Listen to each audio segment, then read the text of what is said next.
Shalom, everybody, and welcome back to Insights in the Parashat Toldot, and also Chodesh Tov. We're now entering the month of Kislev, which is an amazing month of miracles and bracha, and many scholars have written about the potential segulot of this month for salvation in many areas, B'ezrat Hashem. Without further ado, let's get into the Parsha, which is really exciting. I want to focus on the part of the Parsha which deals with Yitzhak having to face the famine and thinking he should go down to Egypt, just like Avraham Avinu went down to Egypt when there was a famine in his time. Hashem came to Yitzhak and says, no, you don't go down, you don't leave the Holy Land. You are what's called an olat mima, like a complete and whole and perfect, like a burnt offering. In other words, you were already offered on the Mizbeach, the sacrifice, the altar, and that consecrates you to have a higher level, higher status of holiness, that you are not allowed to have it tainted by exiting and leaving the Holy Land. You stay here. Hashem tells him, Gur ba'aretz hazot, live here. So what does the Torah tell us? He went down to the section of what today is called Aza, where they were saying free Palestine, the Philistine, the land of Plishtim, Eretz Plishtim, which is technically the same place where they're calling today is their Palestine, which is the whole stretch from underneath Ashdod and Ashkelon up towards the border of Egypt. That section of the Holy Land is considered the land of Plishtim. So now, Yitzhak went there.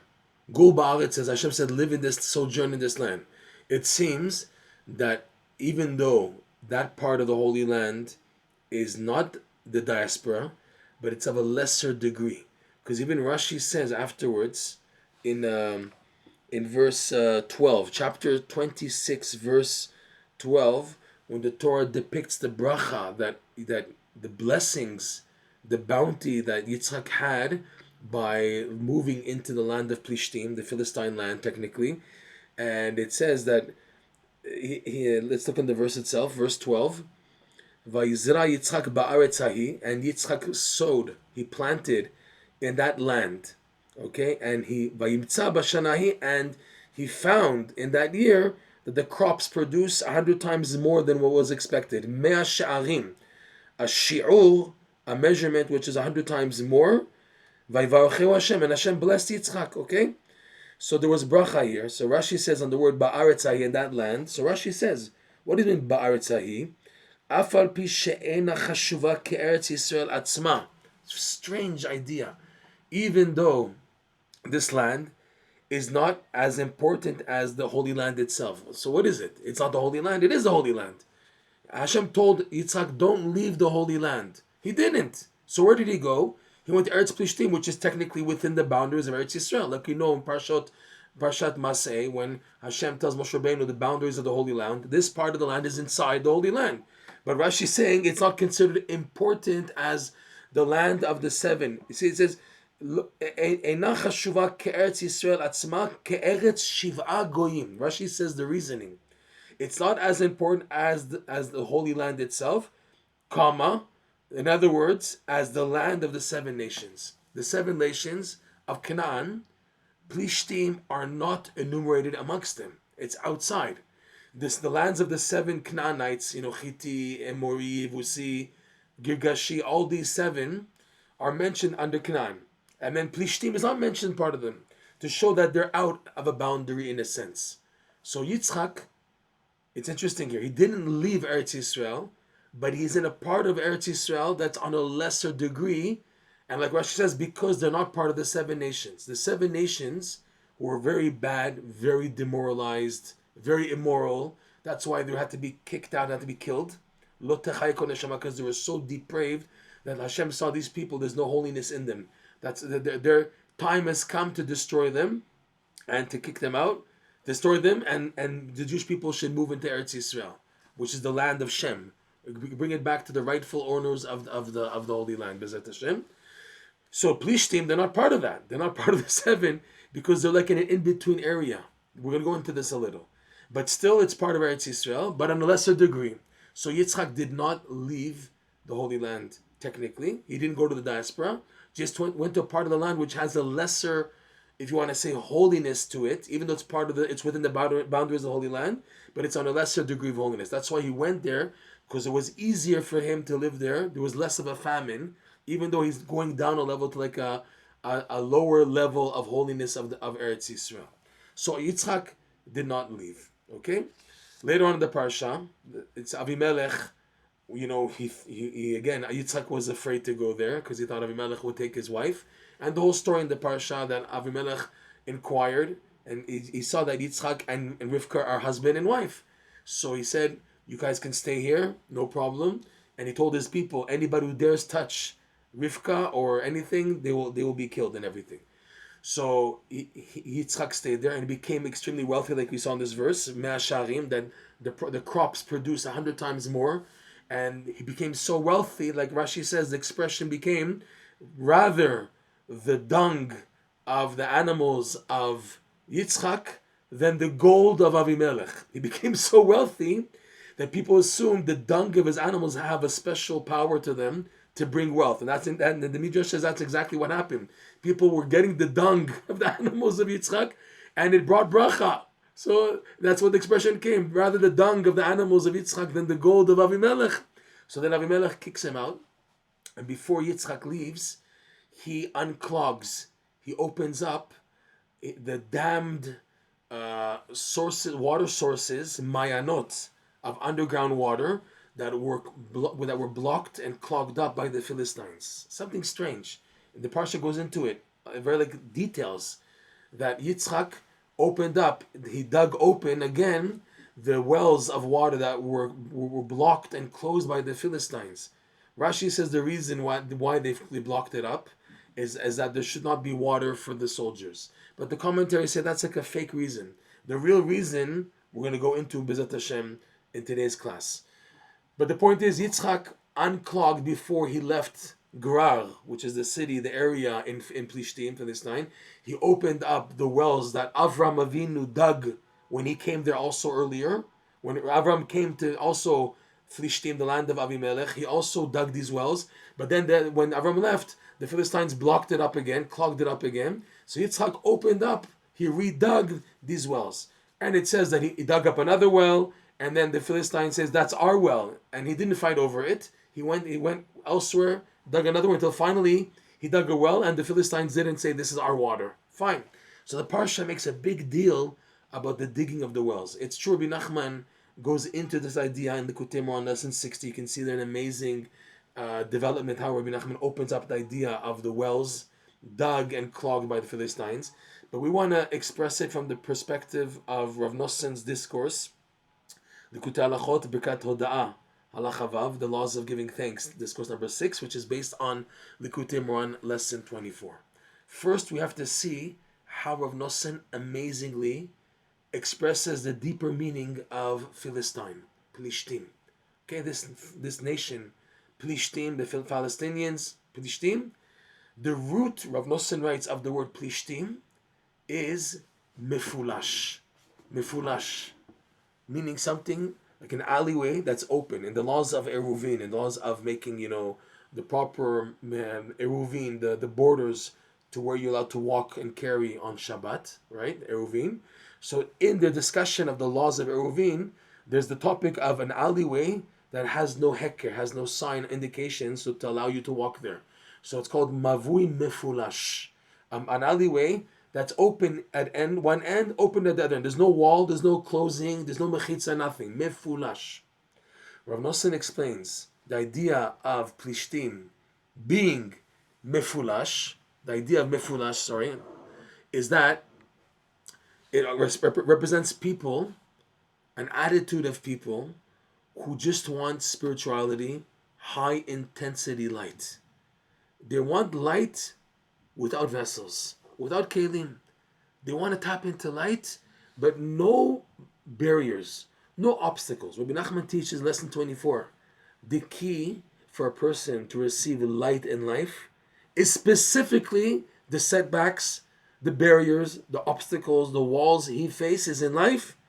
That's what builds a person more than anything else. It's an amazing rule in life, or all of life, that a person has to know the difficulties he's going through, the challenges, the obstacles, the delays, and the person thinks, it's pushing me away, I want to advance so much, and they won't let me. Heaven won't let me advance. Why? What am I doing wrong? Instead of feeling guilty, Rebbe Nachman says, you have to understand, they're trying to help you from heaven. This is the way to build vessels to receive the light, is by having vessels built due to walls, barriers. That's what builds you. It's not like you think, okay, let everything just be free and light and let's advance. No, you're not going to advance. You're going to crash. You're going to crash. Okay? Plishtim, Rebbe Nachman explains, rooted in the idea of mefulash, are a type of people who want to go extreme. They want all the way extremity in their spirituality, in life. You have people who are like that. They're very extreme. They want to go all the way. In other words, they want to have access to energy and light and openness, that it should be all the way, no obstacles, no difficulties, okay? These people, Rebbe Nachman teaches, Rebbe Nosson elaborates on this point, crash the most. Because you can't go up and bear the intensity of the light of the experience. If you have that, you're going to burn out and crash all the way down, okay? So, mefulash, plishtim, is a mentality, it's an attitude of people, which we also see today, that the people who are filled with hatred and jealous and envy and everything, and if they're against the Jewish people, for example, it's because of an extreme attitude in their belief system, in their religiosity and philosophy and perspective, where they like to be extreme in having a lightful, enlightened experience in their religion, in their living, in their spirituality, and only to lead them to crash afterwards. And when they crash, they go down all the way.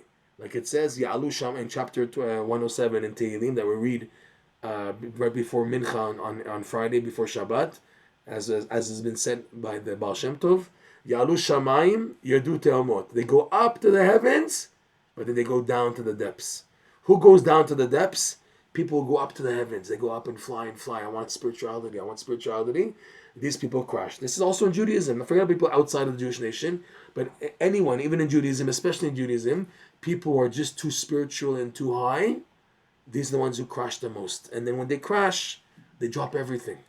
As opposed to the person who accepted going step by step and waiting and slow and patience and patience and patience, he gets somewhere in life because he's built enough vessels to contain light within him that the setbacks don't bother him. He appreciates them because that's what builds him more than anything else. Okay?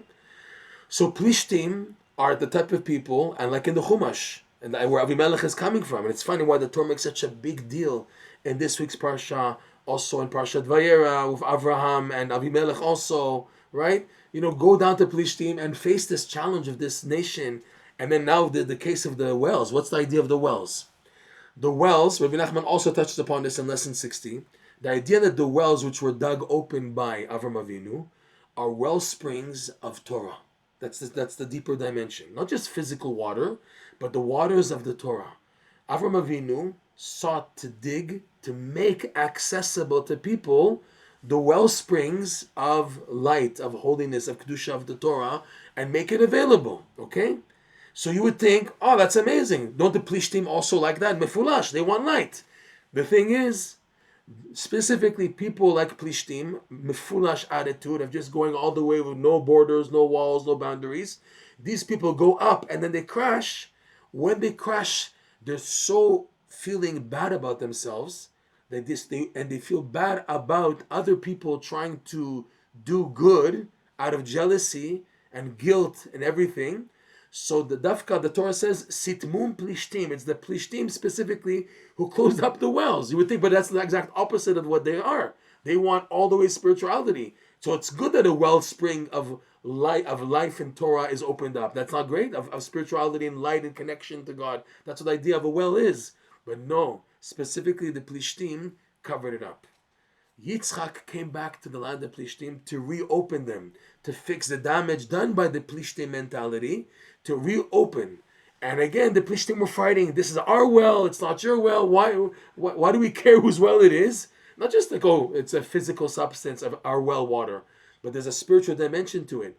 Now the Philistines say, you're opening it up, so it's ours. It's true, you Yitzhak opened it up, but once we see more spirituality coming up, so we're all the way for a high. We just want a spiritual high. You're giving us access, thank you. That's why they fought over the wells. But after Yitzhak leaves, Mistama, most probably they closed up the wells again, because they can't last with a people who have an attitude of mefulash, being open all the way to light without any barriers, without walls, without mechitzot, curtains, to keep a person sustained in a balance of having enough light to the extent he won't disintegrate from that over experience of light.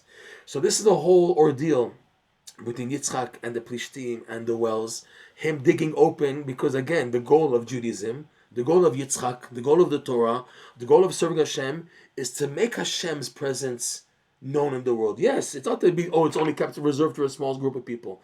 It is to let Hashem created the world, that his name should be made known in the world. That is a goal. It is a goal. The problem is there's the distortions, there's the evil, there's the free choice, the free will. But Yitzhak, on his part, he's doing something positive to promote Hashem's presence in the world, which is the idea of opening up the wellsprings of the Torah, of holiness, accessing it. If it's closed up, due to people who block it up, to reopen them. This, is also the idea what the job of the tzaddikim is. Tzaddikim at the caliber of Yitzhak and Avraham, they spend their lives trying to dig wells. In other words, to open up wells to reveal source of light in a place where it wasn't revealed. To open it up and let it be revealed. But specifically people like them who know how to balance between light and constriction, who are not mefulash like the Philistine, they're the ones who can successfully open a well and keep it open. Philistine, they can't keep it open because of their extreme attitude. They go up and they crash all the way because it's open up and it's also open down below. So they go up high, burn out, and then go down, down, down, down, down all the way. And that's why they can't handle having the wells kept open. That's the idea of sitmum plishtim. We should be zocher to follow the advice of the true tzaddikim, because the advice of the true tzaddikim are there to help us to build the right vessels to contain the light, the infinite light. The tzaddikim revealed advice. Our goal is to, with simple, pure faith, follow their advice, point blank, whether I feel for it, whether I don't feel for it. I'm a soldier. I'm committed. I believe what I'm told to do as being the right vessels to create. I will go in all the way and be like a soldier and do it. And anyways, it's not so difficult. The way of the Torah, derachei darchei noam. The way of the Torah is pleasant. No one tells you to jump off a cliff, to jump off a mountain, and to exert yourself, and pain and suffering. That's not, Baruch Hashem, the Torah is pleasant. It's pleasant to eat on Shabbos, right? It's pleasant to do mitzvah. It's not so bad. It's good. And once you connect to that good feeling, B'ezrat Hashem, there's a lot of simcha. And even if you don't, the fact that you believe in it also is enough to generate simcha. We should be zocher to have right vessels to keep the wells open. Shabbat Shalom.